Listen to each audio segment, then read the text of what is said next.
Welcome, everyone. I am so happy to be here on the inaugural episode of Geeks of the Roundtable, a podcast that I just created with one of my very best friends on this YouTube platform. He's not only one of my best friends, he's my co-host on this new endeavor we're taking. My name is Ren Geekness, for those who don't know me, and please allow me to introduce you, my co-host, Mr. Zach Pope. How are you doing, Zach?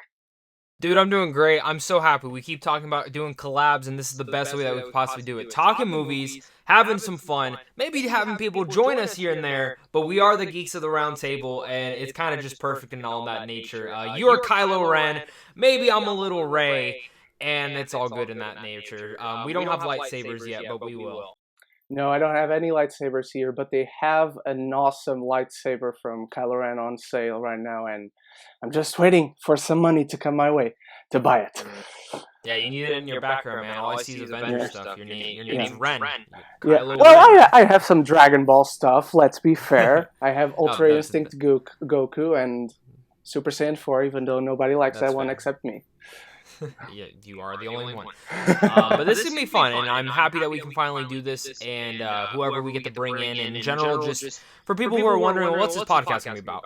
Well, each week we're going to take movie topics, and, well, we're hoping each week, if not, we're at least shooting for twice a month to get this podcast up and running, but pretty much we're going to go over movie news, talk movies, and just give you guys our opinions and thoughts, but what we want to do each week is also have fun. The last segment during each podcast will be a little bit of fun. It'll be a game, and I'll do a little bit of a tease for this podcast. We both have very different opinions on the Invisible Man, so we will be arguing about the Invisible Man at the end of this. So in general, it'll just be fun little things, and Ren, if I missed anything, please correct me or throw something else out that I missed. No, I think you hit the nail on the head. We're going to talk about movies, we're going to have guests, and have some fun with our guests, pit our guests against each other at some points. And we're also going to talk about movie news a lot. And I think this is a great week to start because we kind of have multiple huge pieces of news to talk about, Zach. There's a lot. I think we should start with a big one that you suggested just yesterday. I don't know, it's about this little indie film called Star Wars, and they're doing something non-movie related about it. What are they doing?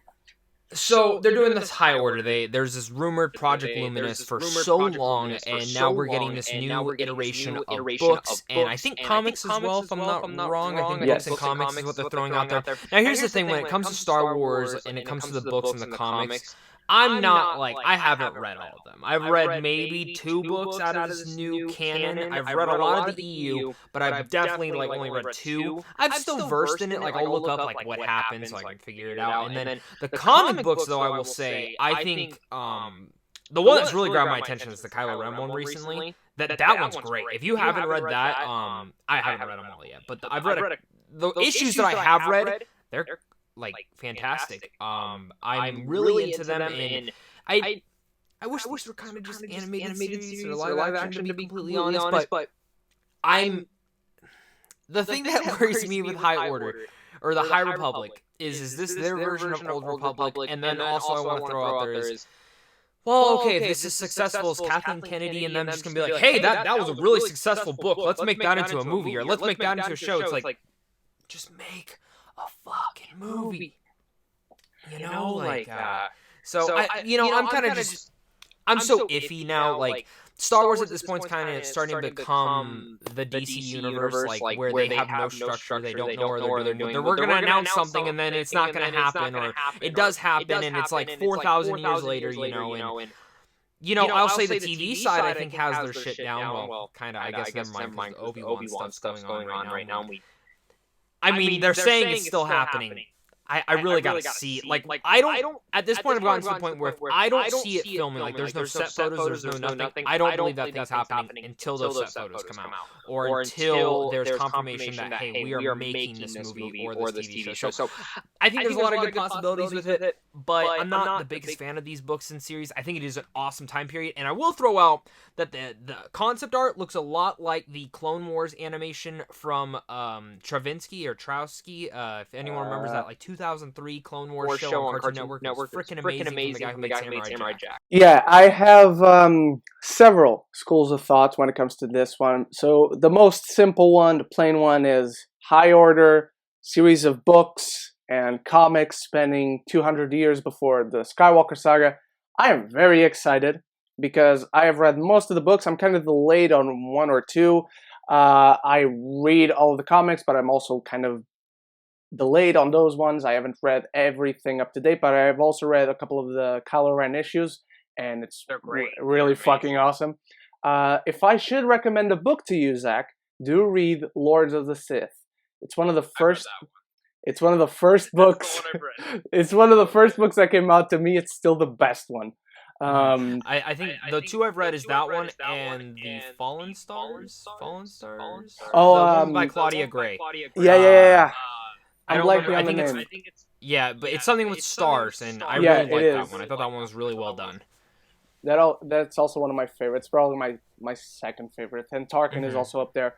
But so I am very excited about this new addition to the Skywalker to the Star Wars franchise, and I really like how they promoted it. There's this big writer's room. Everyone sits down on the table. It is really cool. I will say that. I love how they have a plan.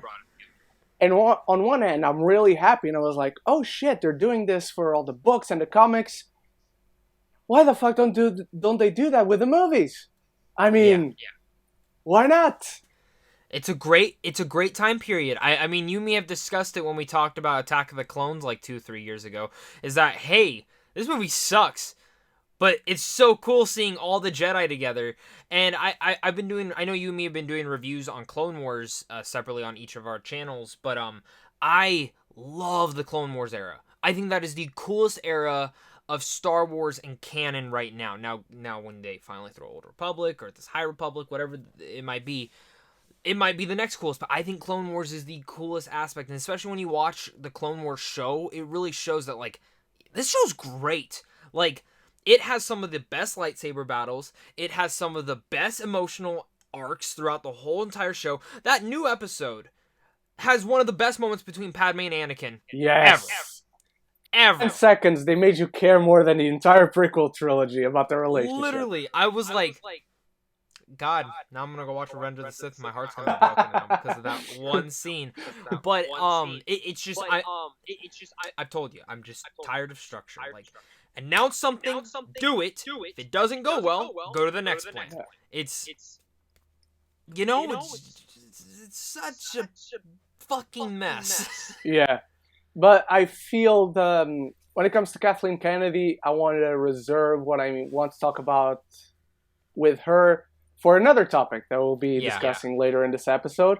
Another thing that's running around my head when it comes to this High Republic is, you mentioned Kathleen Kennedy maybe picking up one of these books or comics and adapting them.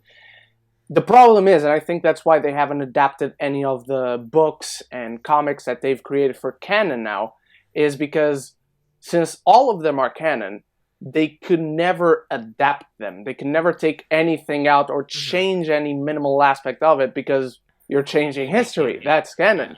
So I guess you are right in that, and I see what you mean.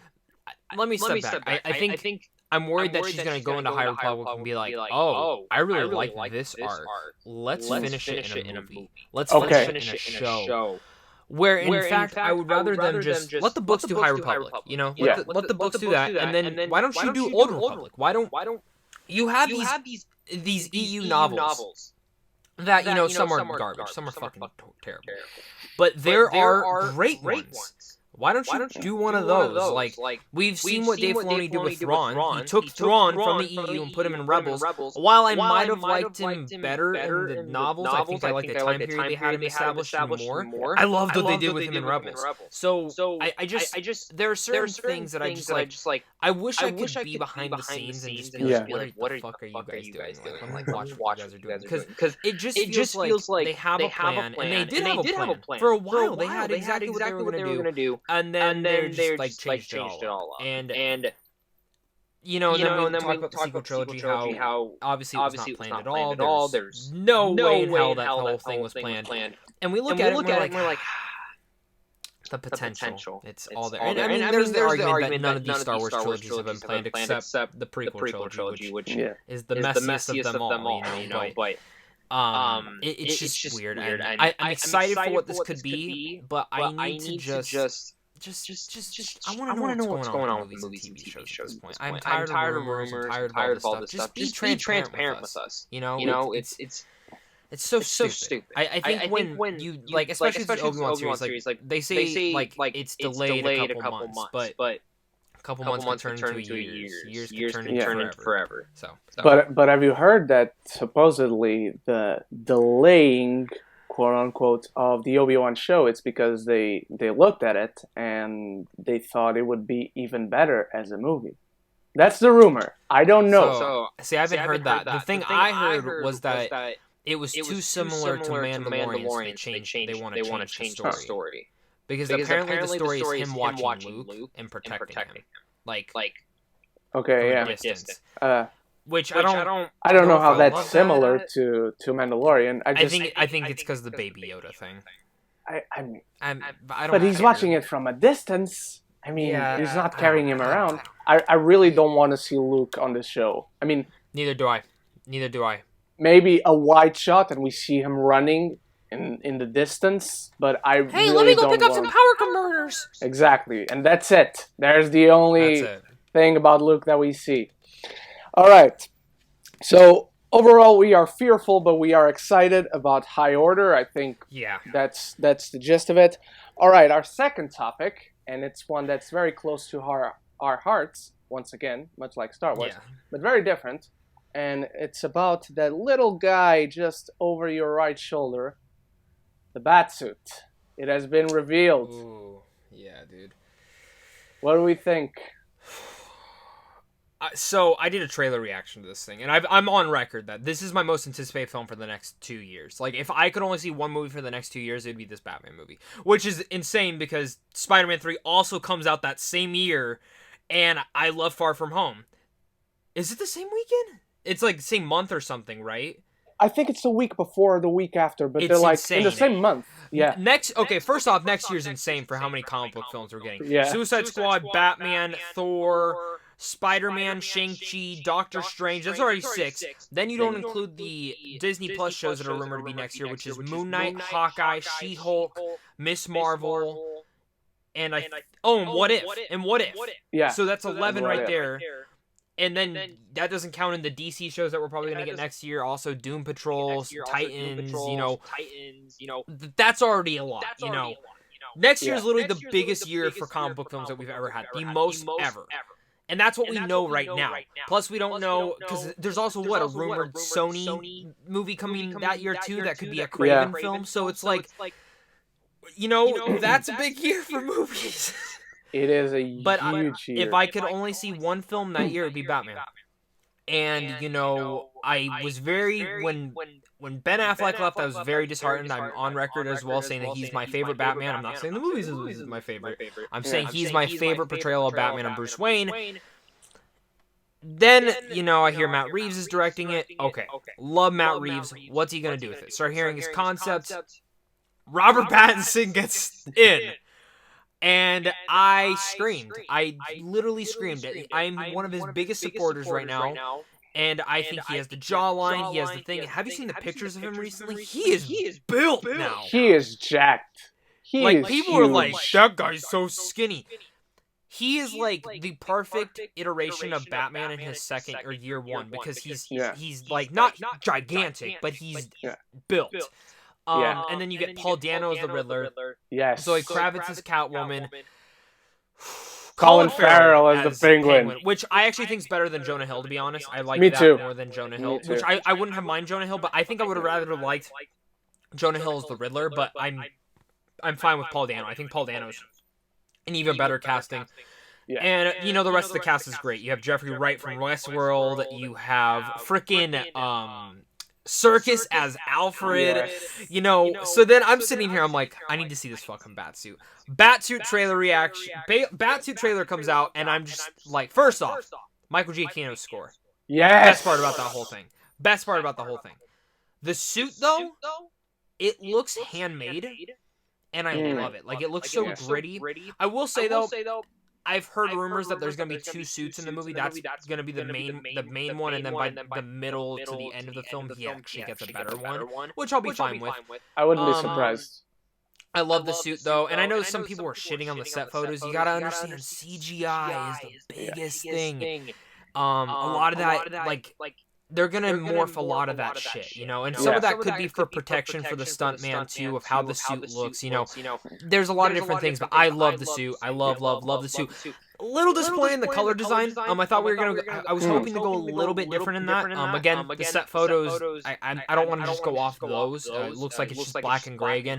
I was really hoping for blue and black. I was really hoping they were gonna go for that. But the thing I'm really hoping is that we get the white eyes. I'm really hoping we get the white eyes, and I think Matt Reeves is gonna do it. I think this is probably gonna be the most comic accurate Batman movie we've gotten yet. And I also think it's going to be the best Batman film yet. So I love it, man. I mean, I'm a little bit biased when it comes to this just because I love Pattinson. I will defend this dude to the death. But I love that suit. I'm really curious to hear your thoughts. Oh, I'm with you. I love the fucking suit. The camera test just blew me away. I was lying in bed ready to go to sleep before Valentine's Day, and then suddenly Matt Reeves, hey, yo, here's the Batsuit. And I just fucking exploded. Dude, it was amazing. On Twitter, it felt like no one was talking about it. Like, I got off work, and it was like an hour after it released, I'm like, how is no one talking that the suit came out? But I loved it. I loved the reveal. And I think me, again, that score. The score is so good. It's like Darth Vader's theme. It's really like Darth. I didn't notice the similarities. I noticed, like, there's darkness in that song, it's somber and whatnot, but I really didn't hear the Imperial March, as a lot of people were saying. But you touched on it, the set photos. There's a lot of touch-ups that they're going to do, and clearly that's a stunt double. That's not Robert Pattinson, so you know there aren't going to be any close-up shots of that dude. The real mask, the real cowl, they're going to leave for Robert Pattinson for when they capture the close-up shots in those racing sequences. Yeah. And I like the ears. Some people thought the ears were a little I like the ears too. I like the ears. I like the ears. Curious on the cape. Obviously the cape's going to be CGI, so I'm curious on that. I'm so freaking excited about this. So I do want to throw a theory out to you.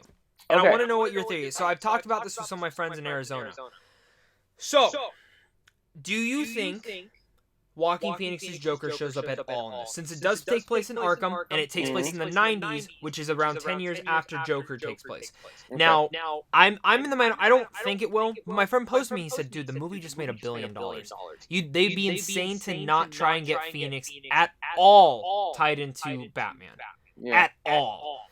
So do you think there's any chance of seeing Joaquin Phoenix's Joker, even if it's a cameo, I think we're gonna see almost every single one of his big villains in here. I think there's gonna be a scene where he goes to Arkham, and we're gonna see like everyone, or hints to everyone. Okay, I'm going to go with my usual wager, and that is, I bet you my left nut, he is not showing up. Not Joaquin Phoenix. Not at all. Not Joaquin. Okay. So do you think we get a Joker too then? That's very different, because of course they want to make it. It made $1 billion. I don't think they should. I don't think they should either. And I'm not even the biggest fan of that movie. But that aside, dude, I will say this: his performance is incredible. The movie is literally Taxi Driver and King of Comedy. Thank you. There we go. Literally, like, the movie's good. The movie's good. But if you take Joaquin Phoenix out, I think that movie loses a lot of credibility. It loses almost all credibility. Yeah. It's so derivative of everything else. Now, given maybe you get another actor in there and he blows it out of the park as well. Yes. You know what I mean? Sure. But the whole movie relies on his performance. Mm-hmm. So I agree. But that's why I'm saying, I'm like, I just have a feeling there's some way they can get Phoenix to do Batman. I mean, I don't want to lose my left nut over this, but I really don't believe they will. You gotta think they're trying, or at least thinking about it. I don't know, because Matt Reeves seems so adamant on making it so separate of everything else. See, and I think everything's gonna stay separate until that Flash movie. Everything's gonna stay separate till we see that Flash movie, which is gonna be Flashpoint, which I think's fucking stupid. So you believe the Flash movie is happening? Yes. I think I actually. I wasn't confident until I started seeing more reports coming out about it. There are a couple like Twitter pages that if you follow, like they're like 85 to 90% right, like every single time they leak something, which is I don't know how the fuck they're even out there still, but because like they so Reverse Flash is supposed to be the villain, which I love. I think that's perfect. Really curious. I want Dexter C. Hall or Michael C. Hall from Dexter to be Reverse Flash. I think he'd be so perfect. Or Matthew McConaughey. I think both of them would play that role so good. I think Matthew McConaughey, or you know what? Then this is an out there pick. But he's younger. He could play the character for a longer period of time. Not that much younger, but still. What's his name? Hoyt Holbrook? Is that his name? The guy from Logan? Yeah. Dude, he would be really good. He's got that certain twang still. And the only reason though I'm worried that they're gonna go with a bigger actor for him though is because Ezra Miller isn't the biggest star yet. So they're gonna to capitalize on star power. They're gonna probably get a bigger villain or like a bigger. That's the only reason. But I like Hoyt. I like Hoyt a lot more than I thought I would. They're gonna do a Flashpoint movie. It's inevitable because Warner Brothers eventually is gonna want to do another Justice League. It's they'd be dumb not to. So I think this after this Flashpoint movie is going to kind of bring everything back together. So they're going to do Crisis on Infinite Earths in the CW, but now with Flashpoints. Pretty much. Okay, I guess. I'm just doubtful because I haven't heard anything at all, personally, ever since they announced Andy Muschietti as the director. I was like, cool. That's my favorite director they've gotten yet, which I like Rick. But I don't... For where they're going with the DCU, I feel like Andy kind of fits the vision more than Rick would. Yes, it fit. But we've also had bigger exposure to Andy Muschietti. Yeah, that's true. I think Rick is doing fine. He kind of just directed an episode of The Mandalorian. Yeah. So I think he's doing pretty okay. You know what movie I wish Andy Muschietti was directing instead? I wish he was doing a Martian Manhunter one. Because I think his horror creative vision in a Martian Manhunter would be so cool. So I don't know though if making a Martian Manhunter movie would be, I don't know, I want to say inviting to a lot of people, because he's not the most famous character. I know him, you know him, I'm sure, but a lot of other people just, it's this green guy with a cape. You know what? And I think that too. And I'm talking way down the road. I'm talking that's like the shit. And that's what they need to do. They need to build up these bigger fucking characters and then do it. But I think we're both very excited for the Batman. So that's my question. If you could only see one comic book film next year, what would it be? Oh, it's Batman. It would be Batman over anything else. No Thor, no Spider-Man, no. Because Spider-Man, you know what? I get in between because my next pick would either be Spider-Man or Doctor Strange. Oh, my next pick. Yeah, I'm kind of divided because Doctor fucking Strange, and I love the first Doctor Strange. Well, same. But now that Sam Raimi's on it, that's why I'm like, oh my god. Spider-Man 3 though.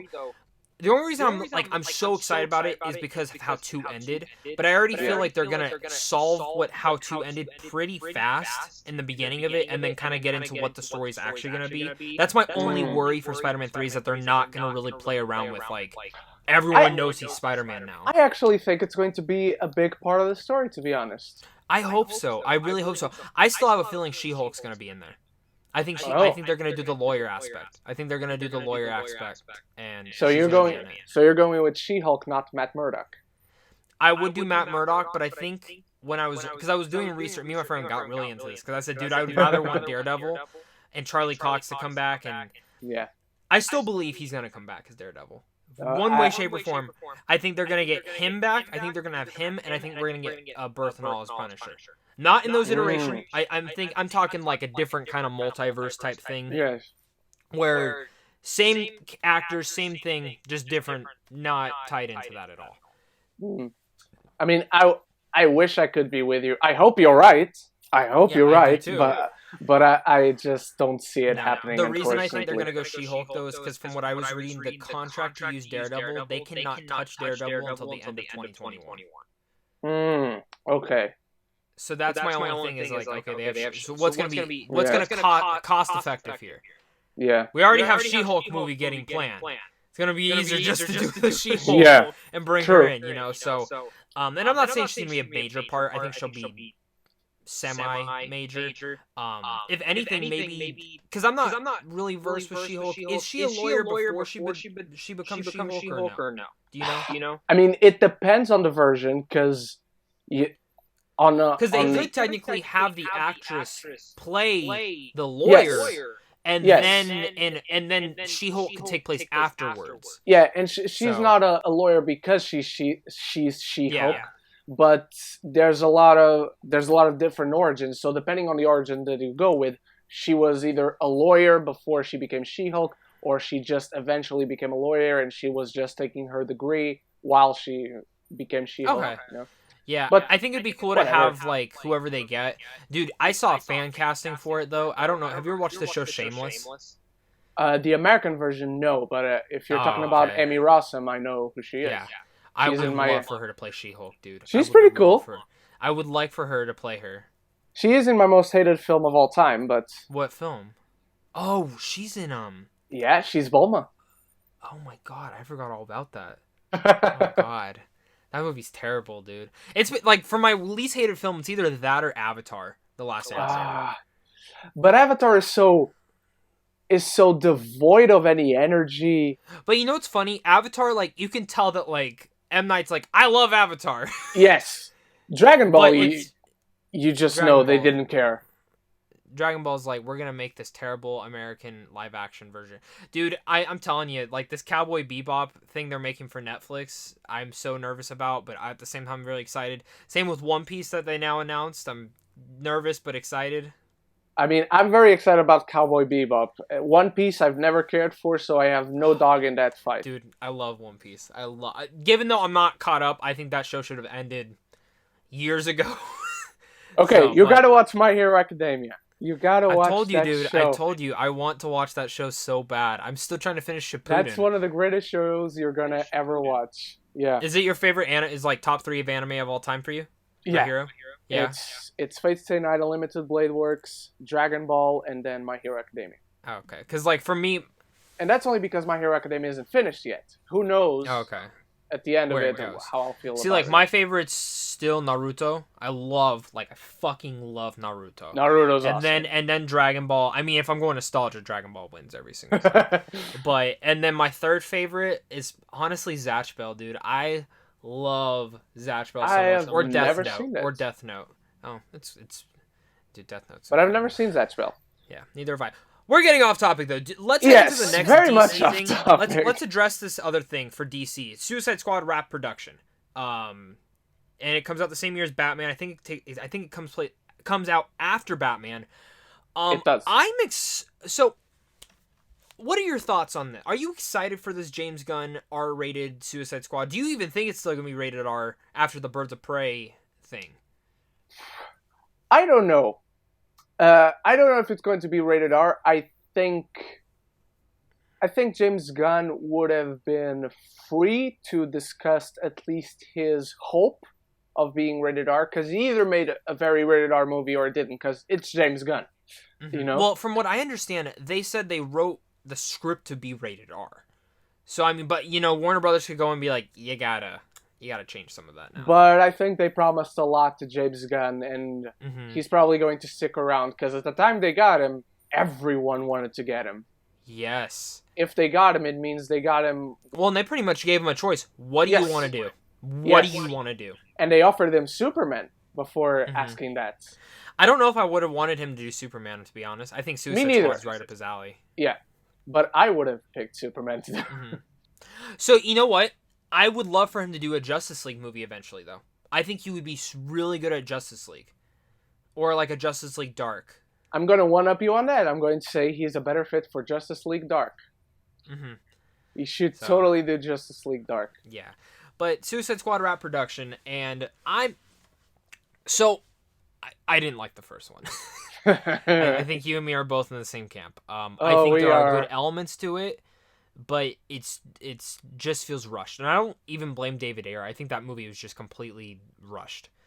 Yeah, they got This him. one, They got him to work on it very rushed. They gave him like what was it, weeks to write a screenplay? yeah, It takes 8 to 9 months to write a yeah. screenplay. So Suicide Squad. Obviously, there's not much to talk about it. We know who's cast. We don't know who they're playing. Pretty much, we know James Gunn is directing it. We think it's going to be rated R. Hoping it's still going to be rated R. There's a Portuguese ask, actress in it. Mm-hmm. There is a Portuguese actress in it. I want to ask you? Obviously, this is a very short segment. What's your hope for this movie? Like maybe a hope and a theory that you want from this movie. A theory. Okay, I hope this is going to be very vague. It's going to feel like a cheat, but I hope it's good. I hope. We all do. Yeah, I hope it's just good. Though I'm not even asking for great. I'm not asking for amazing. Did you like Birds of Prey? Did you like Birds of Prey a lot? I didn't like Birds of Prey, but I thought it was okay. I didn't. Okay. I don't think it's Suicide Squad. I loved it. But I can get people saying they didn't love it. Like, I can understand why. So yeah, but go on, my friend. So I hope it's good. I don't ask for great or amazing. I hope it's good. I hope they only worry about their movie and nothing else. And knowing James Gunn, I'm pretty sure you will only worry about his film. As far as the theory goes, I don't know. I expect Harley to escape, even though she's already escaped, as we've seen in Birds of Prey. I don't know. It's very vague because we know so little information about it. It's tough to create any theory of sorts. Mm-hmm. For me personally. Do you think this takes place after Birds of Prey, or how do you think they're going to frame that? I think it's after Birds of Prey. Okay, so here's my other thing for you. Here's my theory. Obviously, a majority of the original cast is coming back. Rick Flag, Captain Boomerang, I think are the main two that we know, other than Harley Quinn. I think they're the only two that are confirmed. We got no Killer Croc. We know Deadshot is not coming in, which I think we're gonna get an end credit scene with Will Smith's Deadshot. Okay. I think we are gonna get that. But I'm also kind of sad we're not getting Katana back. I loved Katana. I thought she was really cool in the first one. Yeah, I mean, this is Katana. But I liked her. I like Katana as a character. So I like the actress a lot. I didn't care for the character, but I like the actress and what she brought to it. So let me say this: I guarantee, because you've seen that cast. That's a big cast. And have you seen some of the set photos of them in their stupid outfits? I saw one or two, but I didn't want to see it, you know. Oh, okay. They're for people making fun of Batman, they need to go look at those set photos because those outfits look stupid as shit. My theory is they kill off a majority of the cast in the first mission because they're the Suicide Squad. And I think a majority of the cast will be part of that original. I think Rick Flag dies. I think Captain Boomerang dies. I think Harley Quinn's obviously going to live. But I think the actual cast here will most likely be John Cena, which I really don't want him in it, but whatever. Harley Quinn, Idris Elba, and then I think... Nathan Fillion? Okay. Nathan... I think he dies. I think he dies early on. My heart. I think David Deschamel, I don't know his name. He's from Blade Runner. He's Dark Knight. He's from Ant-Man. Obviously Michael Rooker's gonna live. Yes. He'll be in it for a while. The Rat, there's a Hispanic lady. I think she might be the Portuguese actress. She is Daniela Melchior. Yes, and then I think there's obviously going to be a heavy CGI character, which I'm praying to God it's King Shark. I'm praying to God it's King Shark. It might not be, but I'm really hoping it's King Shark. Isn't Pete Davidson from SNL in it? I think he dies in the beginning. Oh, okay. I don't think. Oh, and Taika's also in it too. So I think Taika's playing. I have a feeling Taika's playing King Shark. To be honest. Oh wow! Hi, my name is King Shark. So yeah, because I just pulled up IMDb. So Harley Quinn obviously gonna live. Idris Elba, John Cena's playing Peacemaker. He lives. Viola Davis, we already know. David Deschamel is playing Polka Dot Man. Daniela Melchior is playing Ratcatcher. Stephen Egg is playing King Shark. And Okay. it looks like, yeah. So I think that's going to be the main crew. All right. And then the rest die. I don't want Captain Boomerang to die, man. Neither do I, but I just have a feeling like that's what they're going to do. Okay. That's a good theory. I can't say you're wrong. I would be surprised. I wouldn't be shocked if that happened. Mm-hmm. I'd be like, same here. They did it. Yeah. Speaking of shocking, you want to talk about something shocking that happened this week? Let's talk about something shocking that happened this week, Zach. Steven Spielberg. Yep. He left. He's gone. How do you feel about this? Look, I can't say I like it. I mean, Indy is Spielberg. Spielberg is Indy. They go back and forth. They're forever tied to each other, especially with the last quote-unquote movie, especially the one with Harrison Ford, his swan song. It should be the guy that directed all of the other movies. However, yeah, if on one hand you raise me a Spielberg leaving, but on the other you raise me a Mangold to replace him, you raise my eyebrow, sir. You raise my eyebrow, because there aren't many arguments that I can tell you for Mangold to not direct any movie, much less an indie movie. Yeah, I agree with you. So when I saw Steven Spielberg was gone, I went, oh my god. I'm like, I love Indy. Raiders of the Lost Ark is my third favorite film of all time.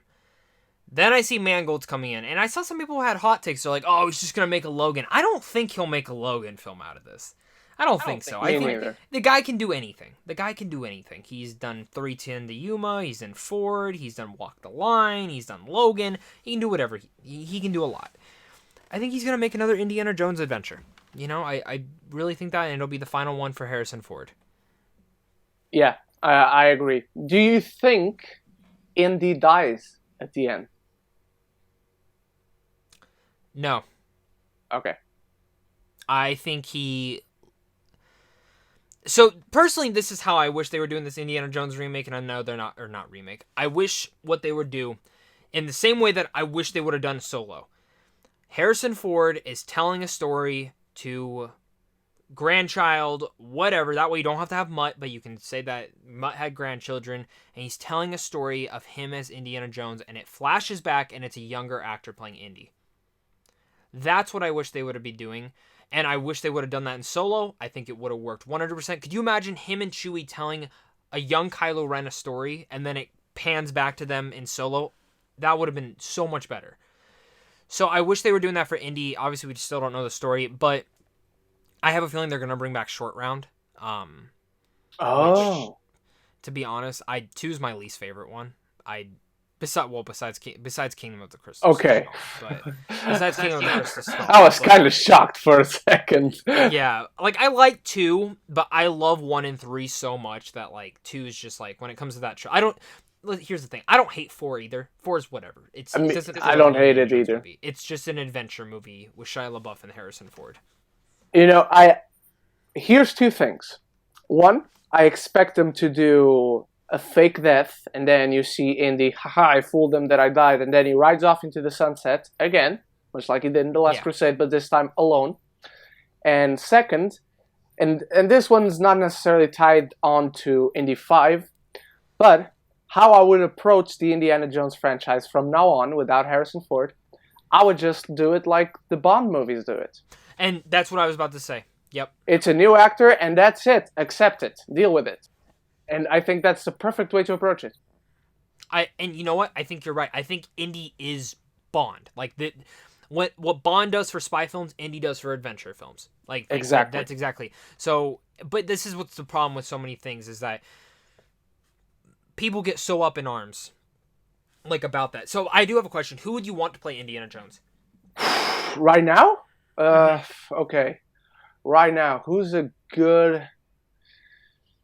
that's a tough one, because off the top of my head, a young actor right now, young enough at least to play the role for a while.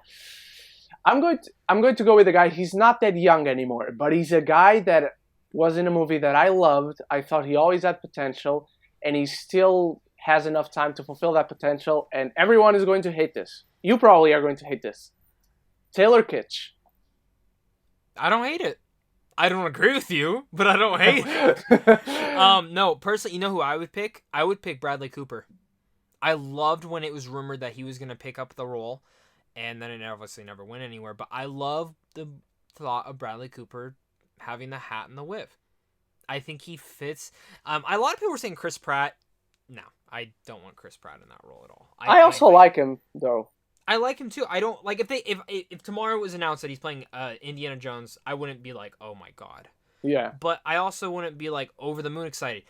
Another one that people are gonna hate, Taron Egerton, or maybe not hate. I hate that. I would think. Taron Egerton. I really like that. He was supposed to play Solo. He was the runner-up to Alden.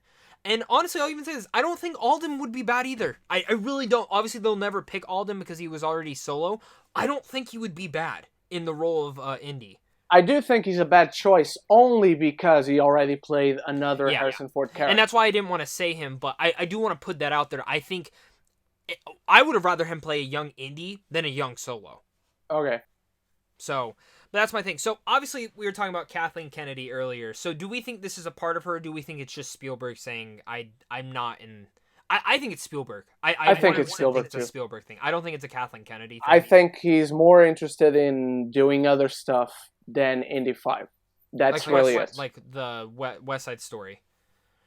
But he's already shot that, so it's not that either. It's just other films like Lincoln or Bridge of Spies. He's more interested in that. I think Ready Player One was the last film we'll ever get from him that's like that level. Yes. I don't think we'll get another one like that, which makes me sad. But I've been saying this. If they were to do a Ready Player One sequel, I would want Robert Zemeckis to do it. I would want these directors back in the day who made these big classic films to do those. And then if you were to do a third Ready Player One, I would grab Scorsese would be cool, but he would do it. But it's not cinema. I would just grab one of them. But I would love Robert Zemeckis in that role. I'm actually going to one-up you. If they were to do a second Ready Player One, I would actually go with an animation director, a Pete Docter or a Brad Bird. Ooh, there's a lot of Brad Bird. Yeah, and I like the Pete Docter. But yeah, I like those choices. So, someone else also left Disney this week. Oh, you want to talk about this one, Ren? Okay, I'm going to introduce this one. So, the amazing, the fantastic, the iconic, I think we can now call him, because he's going down in history, that's for sure, Bob Iger has left his position as CEO of Disney, and he's announced Bob Chapek, I don't know how to pronounce it, as his successor. Bob Iger was responsible for the acquisition of Pixar, the acquisition of Lucasfilm, the acquisition of Marvel, the creation and launch of Disney Plus, and of course, did I say the acquisition of Fox? No, I didn't. The acquisition of Fox. And any one of those alone would be enough to send someone to the Hall of Fame as a CEO. But Bob Iger did it all. I think he's been second to Walt only, and no one else. He's been the greatest asset to this company in history. Of course, yep. We're more connected to movies than anything else, but he's also done a lot for other sides of the company, I'm sure. But I was shocked, because he's not young, but he's not old, or at least he doesn't look it. So I was really shocked and kind of sad that he's going to leave. His mandate, though, only ends on the 31st of December of 2021. So for now, he is the boss. He's still the most powerful man in the world.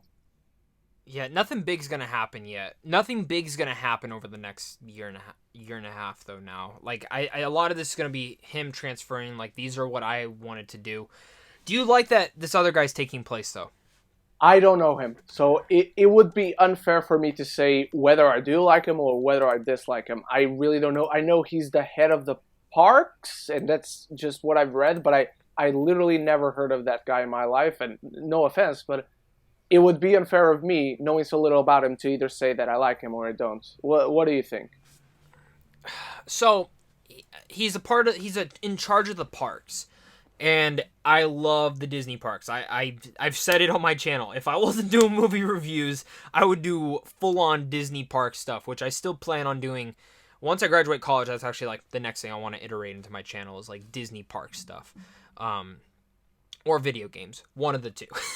One of the two is going to happen once I graduate college. So the thing with it, though, is I love all the ideas they have for the parks, but it always feels like they don't go forward with them. They're doing them in steps, and I hate that.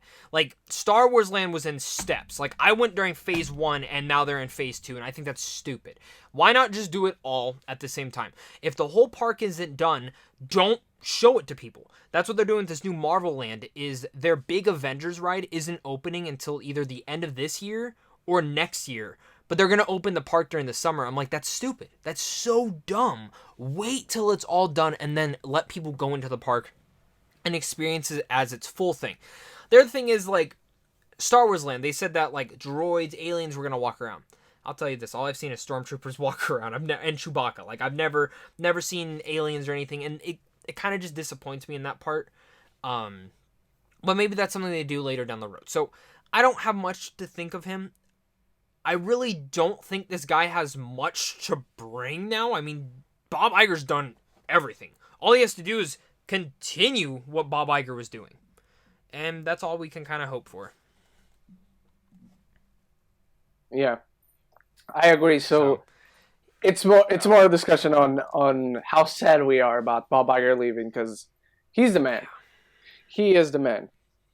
All right. Really? Before we get to our two biggest topics, I think we need to just address this topic that neither of us are happy about very quickly. And the headline for this topic is "The Universe Hates Us," because there's a new movie coming from the author of 50 Shades of Grey. And the plotline is the following: a rich English aristocrat falls in love with his Armenian maid. And if that sounds familiar, it's because it is exactly the same plotline as 50 Shades of Grey. What do you think, Zach? For anyone who watches Jeremy John's reviews, that last 50 Shades movie, did you watch his review for that one? I watched it as it came out. I think it's I know the where silly you're going, string. but I don't remember. He's doing all the celebration, yeah. And I'm just like, exactly how I feel. Exactly how I feel. I did an intro like that. We gotta take that back now. I celebrated that it was over. It's terrible. I get why these made so much money, but they're not good. No, they are not. You know what I'll say though? I would say this. If they happen to... I'm trying to throw this. I mean, you know what? For all I know, she's like, you know what? I need to make this the best I possibly can. That could honestly happen. That could really happen. But I'm going to tell you, it probably ain't going to happen. Nope. I just hope the sex scenes are better. And that's where I'll leave it at. Yeah, I think we've given it enough attention for today. Now, let's talk about movies, specifically, finally. Zach, I watched a movie a couple hours ago. A movie you saw last week, if I'm not mistaken. Yes. Saw last week. This is a very anticipated movie. We both were big, very, very, very, very hyped for this. I saw Onward, and this will be spoiler-free for anyone because it hasn't come out yet. It comes out this next week. What are your general thoughts on the latest Pixar offering? Mm-hmm. So, I wasn't excited about this when they announced it. I said, a suburban fantasy? I'll pass. Then I saw the trailer and I said, that's cool. Once I saw the father element inside this film, that's when I went, that's Pixar. That's what I want, and let me get into this. And watching the movie, I cried, I teared up, handful of times. I laughed really hard. Honestly, my one issue with the movie is I wish it was longer. I think it could have been maybe almost 25 to 30 minutes longer, and I think it would have made the adventure just a tad bit paced better, which would have made it even more emotional. But besides that, I think it's one of the best Pixar films. And I saw it, I think you said last week, I might have seen it a week and a half. I don't really remember. I saw it, let me look at the dates. I don't really remember when I saw this movie. I did, yes, I saw it last Tuesday, and I was just totally blown away by it. I was doing my Pixar ranking because I'm going to film a Pixar ranking video this week, but it's top 10. Right below Finding Nemo. And Coco is right underneath it. Now, again, could switch around on rewatches. Coco could go back up again. This could go back down. This could go way more up. But as of right now, it's number 10. I loved it. I loved it. Like you, I was hesitant when I heard the description. And it's not one of the big Pixar directors. It's a new guy, Dan Scanlon, I think that's his name. Yeah, he did Monsters University. Okay, he did Monsters University. A movie I like, but it's not one of the Underrated. best. Yeah, but it's not one of the best Pixar offerings either. When I saw the trailer for this film, I was like, oh, okay. And fantasy is my thing. I love this idea of a quote-unquote normal world, but there's elves and dragons and unicorns and ogres and whatnot living in it. And dirty unicorns. Maybe we say dirty trashy unicorns. Yes. But I didn't love the trailer either. So I went into this. I love Pixar, though. I went into this. I wanted it to love it. I ended up really loving this film. Like you, I teared up a handful of times. I could name them, but I'm not because they involve spoilers. Yeah, we talked about them, though. Chris Pratt and Tom Holland have the most amazing chemistry in this film. I don't know if they were in the same room recording together. I have no idea. Usually actors, when they make these movies, they aren't, so I'm just going to bet they weren't, but you could swear they were. The beats that this story goes through with these characters, to me, proves why Pixar, in general, in their movies are such genius. It's because they end up telling you a story that's not really about that thing that you think it's about. That's how I'll leave it. My issues, I think, pacing-wise, it misses a couple of times, especially in the middle portion of the film. And there's an obstacle in the third act that I thought it was, I won't say unnecessary because it needed to be there to keep certain characters separate, but I think it was too much that obstacle. And however much... Are you saying cheesy? Are you saying like cheesy? No, I'm not saying cheesy because, dude, I fucking love it. I laughed my ass off when it happened. I love what the thing is, and I love... I can't say this. I was going to say something that I can. But I wish it was more of a threat throughout the film. You know about it, but you don't really know how it's going to manifest itself. Yeah. Let me throw this other thing out. The thing I loved about the movie is that while it feels predictable as you're telling the story, it's not, because you don't know where they're going next, because this isn't a world that you've played around in yet. And you talking about Tom Holland and Chris Pratt, I want to throw this to you, because pretty much this discussion stems is Onward one of the best Pixar films yet. And I would say yes. I would say absolutely. And that's, I mean, when you look at their film, they have 12 masterpieces probably. Yeah. I mean, honestly, like 12 of their films are masterpieces. All the Toy Stories I think are perfect. Except 4. Fuck you. I'll fucking argue that till the end of days. That is the second best Toy Story film. Move on. What's the other masterpiece? Incredibles 1. Incredibles 1. Okay. Monsters, Inc. Yes. Inside Out. Yes. I think Inside Out's perfect. Finding Nemo. Really? I love Finding Nemo. Don't get me wrong. I love Finding Nemo. I think it is not quite a masterpiece. I actually prefer Onward easily to it. Okay. Onward get up there for me, to be honest, on a couple of watches. I'll throw in Coco. I think is near perfect. I think Coco's near perfect. Coco is a masterpiece for me. Ratatouille's perfect. I think Ratatouille's perfect. Ratatouille is amazing. Ratatouille is underrated. It's the most underrated Pixar movie. Yes. WALL-E is a masterpiece. I think WALL-E's near. It's almost there for me. You know, what movie I think's overrated for Pixar, and everyone's gonna hate me. I think Up's overrated. My heart. But the first 8 minutes is perfection, and then the rest of it's just good. That's how I feel about it.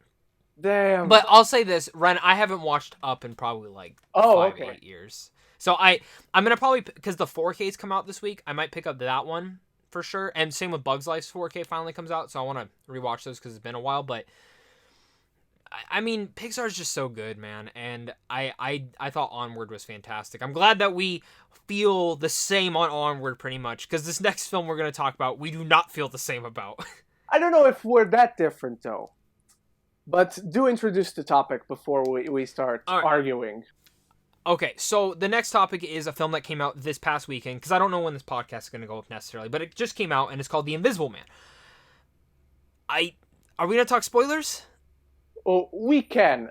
Let's warn the people. We are going to talk spoilers.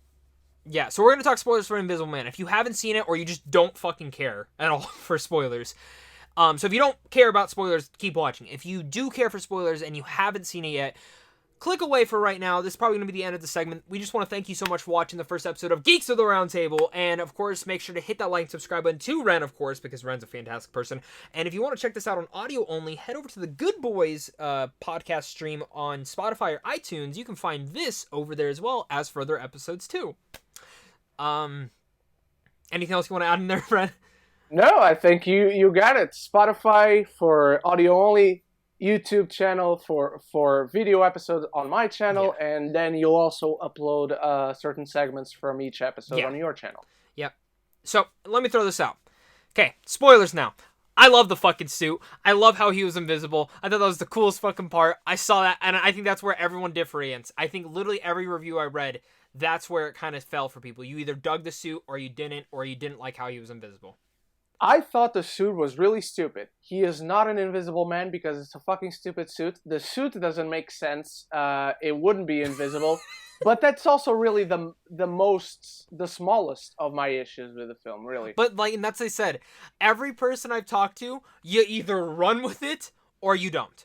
That's and I mean, I saw your tweet and that was the thing. I'm like, fuck him. Fuck you. This is the best movie of fucking 2020 so far. Besides, one other film. This is personally my favorite, but I still think there's one other better film I saw at Sundance that is still the best film of the year, which is 9 Days.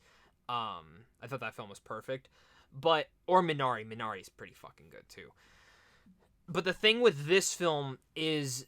Okay, so first off, let's just talk about the suit. It seems like that's the big... that seems to be the big portion that you and me are very differentiating on. So, but it's really the smallest of my issues. It's not even the biggest issue I have the film, you know. I think so you have a bigger issue. I have bigger issues because the fact that it is a suit creates bigger issues around it. Okay. So, let me say that. I'm gonna say a couple of things. So, first off, did you like the trailers for this movie? I only watched first trailers and that's it. Trailers. And I thought the first trailer showed too much. And I feel that same way even after watching the film. But I liked it. Yeah, I liked it. I'm the opposite. So I love the first trailer. Actually got me excited for this film because I love Upgrade. I think Lee Winnell is great. I can't wait to see his remake of Escape from New York. New York. Escape from New York. So I was really excited to see what he could do with the Invisible Man. And then I saw that first trailer, and I saw the concept they were going for, and I said, that's perfect. That's fucking perfect. So, I actually feel the opposite. I feel like they didn't show a lot. I felt like they showed I felt like they showed enough, but didn't go the full mile. Because if you really think about it, a lot of the suspense in the trailers isn't in the movie. Like, the handprint on the shower isn't in the movie. There's a couple other sequences in there, which thinking about those sequences, it's good they didn't, because in the trailer, you think he's invisible. You don't know about the suit. Yeah. Now, if I knew about the suit, that handprint makes 0 sense in the movie. Exactly. And this is my only thing that I had an issue with the suit.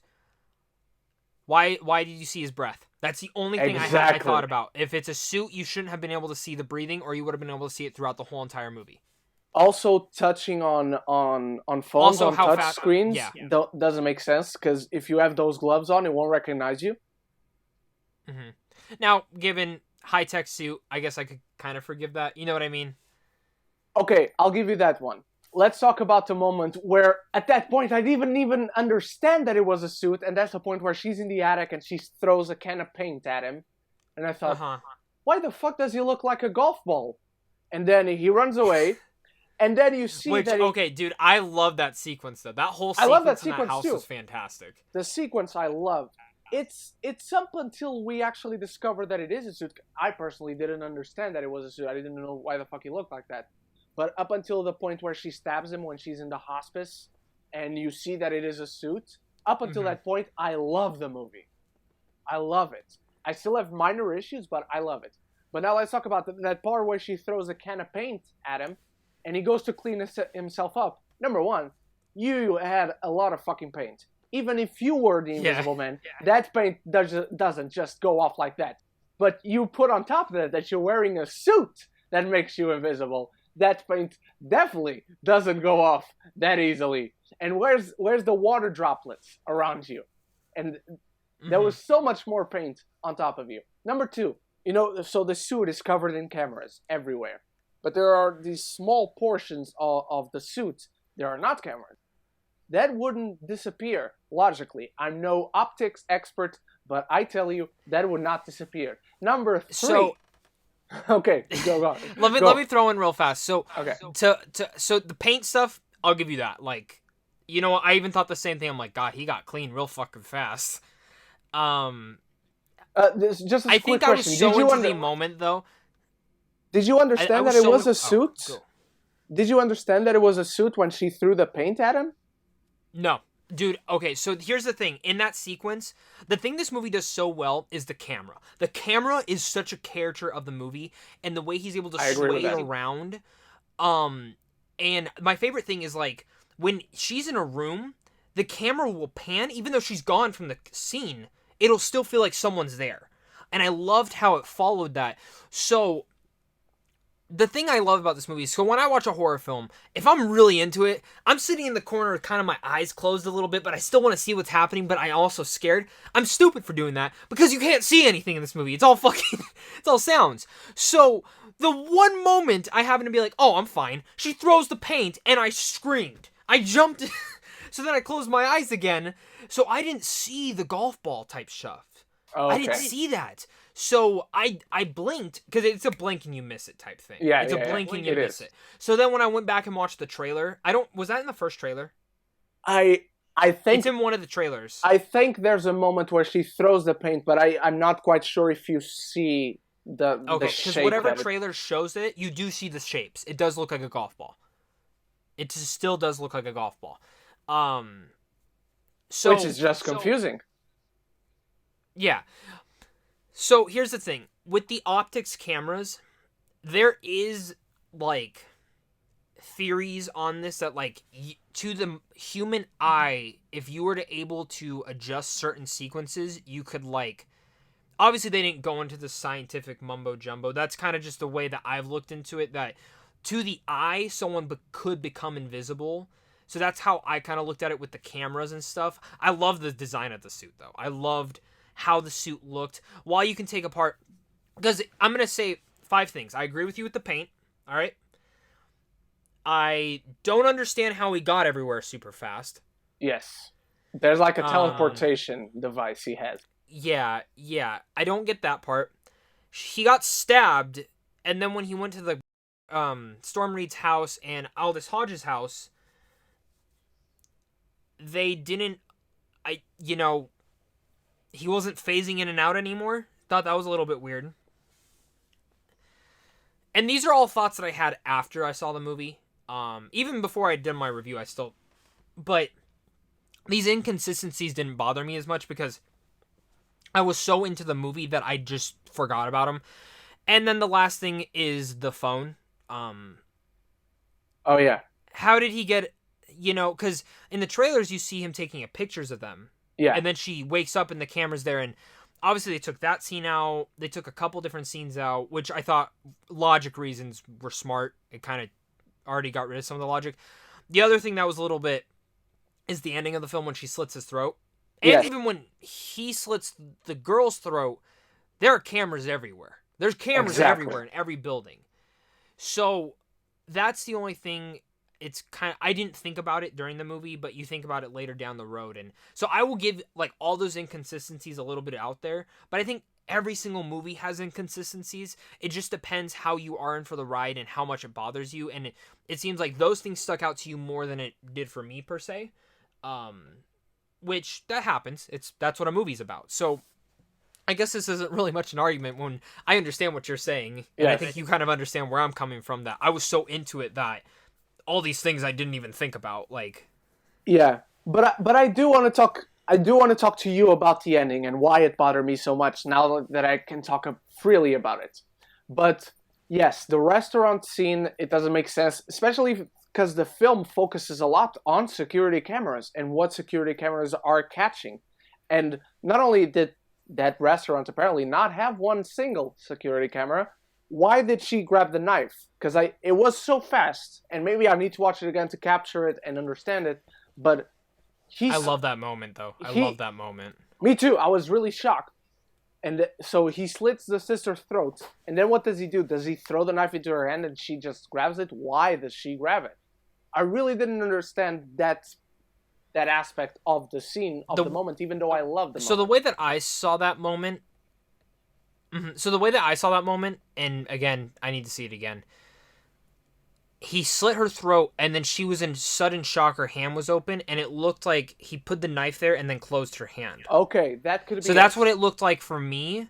Again, on camera, though, I mean, honestly, cameras in stores and restaurants are not the best. That's just the truth. I work in retail. The cameras there are not the fucking best. You can see someone's face, but like when you zoom in, like...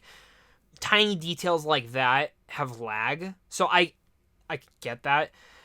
Same thing with like, I mean, now this invisible suit's out there, like she slit her husband's throat right at the end. Like, would they not think that she did it? You know? Obviously they don't know about the other suit, but you know, like, so I liked all that parts. It also kind of leaves it open for a sequel, which I know they're doing this more rebooted Dark Universe, more straightforward horror take, which I like way more. I loved this movie, and this is my favorite film of 2020 so far. But for me, I don't want to see her again. What am I going to see her dress up in the suit and kill abusive husbands? That's not a movie. Exactly. That's not. I mean, you can make it into a slasher movie, but it's not a movie. It wouldn't have suspense to it because I would be cheering for her to kill them. There would be no suspense in any of those moments. So I don't know exactly what they're going to do. Maybe they do try to go to that mummy route down the road, which, I mean, Fast and Furious did it. Started very small, and now... So, they could do it. I just don't care for it, if that makes sense. So, but I like the modern take on the Invisible Man, and I'm curious to see... It made me start thinking of, like, what modern takes will they start doing with the other characters, like Dracula, or Frankenstein, or Wolfman, and even my favorite creature from Black Lagoon. I'm really excited to see what they can do with those. I think Moss is incredible in the movie, though. She's perfect. She's perfect in this movie, and I agree with that. Lee Winnell just is a master with the camera already. Like the camera work, the sound design, it's incredible. So I think when it comes to the Invisible Man, it's really going to come down to if those inconsistencies really bother you or if they don't. And that's really all it comes down to. Some elements are a little bit predictable too. I can say that with the brother being a part of it, I knew that was going to be a thing. I don't know. I think they bothered me more as a whole because the ending works so bad for me. Because she makes him slit his throat, but as it's cut, he cuts his throat, he's still falling, and he's still alive, and then she walks out of the bathroom already out of the suit. And I'm like, oh shit, there's a third person, and they're going to reveal themselves. And then no third person exists. And so I was just confused at the end. And so the other inconsistencies and logical problems, such as you mentioned it, the suit glitching very conveniently, and all of those started to mount up on each other, and I just couldn't get them out of my head. That action scene was cool, though. It was. And they're in that hallway, like when they're all coming in, they're just like, "What the fuck is going on here?" Like, I agree. It was really good. It was really good camera work in that moment. Kind of reminded me of Upgrade, how he filmed all those. So, no, and I can get what you mean. we don't know how fast it is to take off that suit and put it back on. Oh, it can't be fast. It can't be fast. It can't be fast, but logically I have to think, okay, maybe it's a little bit easier. Especially if she's wearing a dress underneath it. Mm-hmm. But I think the first act is still the strongest of that movie. Yes, I agree. And then I think the rest of the movie is still great. I mean, for me, I still think the movie's perfect. Like, I know there's inconsistencies. I know there's issues with it, but I feel like every movie has an inconsistency. No movie is perfect. That I can say a movie's perfect, but there are still issues with every movie I've ever seen. Even my favorite movie, Wolf of Wall Street, I could pick certain things out of it. Same with Toy Story. I fucking will defend Toy Story for the rest of my life. Even Toy Story 4, you and me just said. There are things in there that I will clearly say are an issue with the movie. Biggest thing being Buzz. I love Buzz Lightyear, but that's still my biggest issue with the movie. But, you know, I think Invisible Man's a great movie. I think it's probably my favorite film of 2020 so far. Probably will stay in my top 10 for quite a bit. But the thing I'm going to throw out there right now is this film, I think on rewatches, is really going to be shown to see if it's one of my favorite horror films of all time. One of my favorite suspenseful films of all time. Because it takes a lot for me to get on the edge of my seat for that long, and this movie did it so well. But it's going to depend on how I watch it at home. If I watch it at home, it's the same feeling, then awesome. But a movie that I don't think is as great as a watch at home, that's also super suspenseful in the theater, was A Quiet Place. I think A Quiet Place is still a really good movie, but at home, I didn't love it as much as when I watched it in the theaters. So. Okay, that's fair. I watched it once to show my parents the film, and to me, it really held up.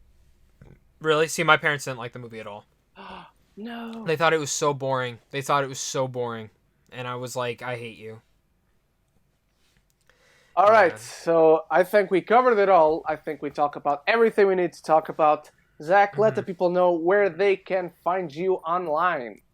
Well, you guys can find me, of course, at Zach Pope on YouTube. You just type in Zach Pope. You'll find me over there, guys. This has been a great roundtable, the first roundtable for the new Geeks of the Roundtable. This is great. I'm so excited. I'm so excited to be doing this again. As we start to funnel out this podcast, we'll kind of understand where the scheduling is coming. So do work with us. Let us know what you guys want to see in here. Let us know what guests you want to see on here as well. We already have a couple that we know we want to grab for sure. But it's going to be fun, and I'm just excited to talk with Ren every single week or day or month or whatever we plan on doing this, whenever we can fit it in our schedules. But we do plan on at least doing 2 a month. That's for sure. You will get 2 a month, but it's going to be a fun. Thank you, Ren, for always having me, and I'm glad you came up with this concept so we could just be geeks together. The pleasure is all mine. Talking to you is always a pleasure, and going into this realm of podcasting is an exciting new adventure for me, and thank you for being on here. Thank you everyone who is watching this or listening to this. I'm super excited to be making this show with Zach and talking movies every week or whatever we can fit it in. Thank you once more for watching. You guys can find me everywhere on social media at RenGeekness, YouTube, Instagram, Twitter, and Facebook. And of course, we'll be back very soon with another episode. As Zach mentioned, let us know the guests you want to see, what you want us to talk about, and let us know what you thought of all of these topics and this episode in the comments below. Once more, thank you so much. And as I always say, until the next one, love each other and love the movies.